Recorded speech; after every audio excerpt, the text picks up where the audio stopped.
processo de urbanização no Brasil. A urbanização é o aumento da população em zonas urbanas em detrimento das zonas rurais. No Brasil, esse processo iniciou-se no século XX com o êxodo rural, ou seja, o deslocamento de pessoas do campo que buscam melhores condições de vida nas cidades. Os antecedentes e causas do processo de urbanização brasileiro. Até o século XX, grande parte da população brasileira vivia em zonas rurais.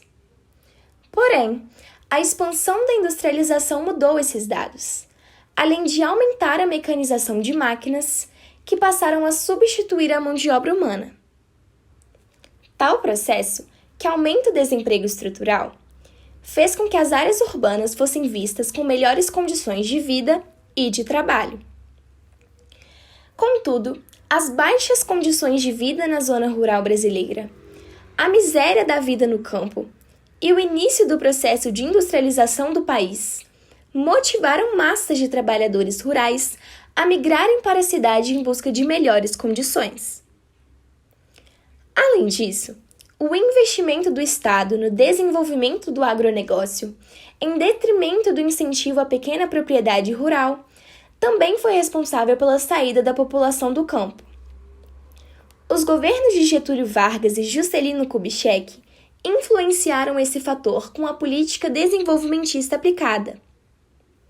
Porém, a urbanização foi muito notória no sudeste do país, onde a infraestrutura apresentava melhores condições.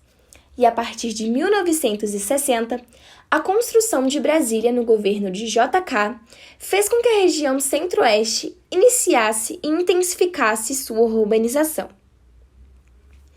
Os principais fluxos migratórios que favoreceram a urbanização. Destaque para o fluxo do Nordeste para o Sudeste, em sua maioria para as metrópoles São Paulo e Rio de Janeiro. As causas foram o declínio econômico do Nordeste e a industrialização do Sudeste, fazendo com que as pessoas procurem melhores opções de emprego e de vida em outras regiões. Dessa maneira, a urbanização do Sudeste foi cada vez mais intensificada. Atualmente, cerca de 80% da população brasileira vive nas zonas urbanas. As possibilidades, a infraestrutura e os serviços diferem bastante de uma região para outra.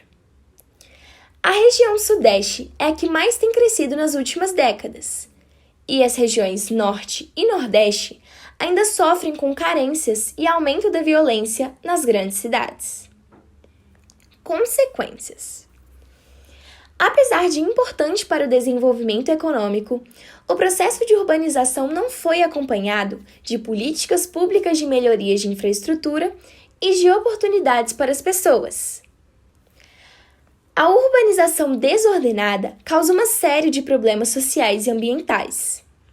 Dentre eles, destacam-se os problemas como desemprego, superlotação, criminalidade, favelização, aumento do fluxo de veículos, verticalização das moradias, segregação de grupos marginalizados, ausência de recursos e poluição do ar e da água. Isso ocorreu e segue ocorrendo em diversos municípios brasileiros durante e após o processo de urbanização. As diferentes urbanizações. O processo de urbanização pode gerar diferentes regiões urbanizadas, dentre elas, metrópole, região metropolitana, conturbação, megacidade e megalópole. As diferentes urbanizações são metrópole, que acumula um grande número de cidades e serviços e exercem papel político, econômico e cultural. Região metropolitana, que são diversos municípios interligados, havendo grande fluxo de pessoas e de mercadorias entre elas. A conturbação, que é a junção entre duas ou mais cidades, que ultrapassaram completamente os limites territoriais. A megacidade, que é uma cidade com mais de 10 milhões de habitantes que se aglomeram rapidamente. e a megalópole, maiores aglomerações mundiais e o maior exemplo de urbanização, que englobam metrópoles e regiões metropolitanas de grande influência.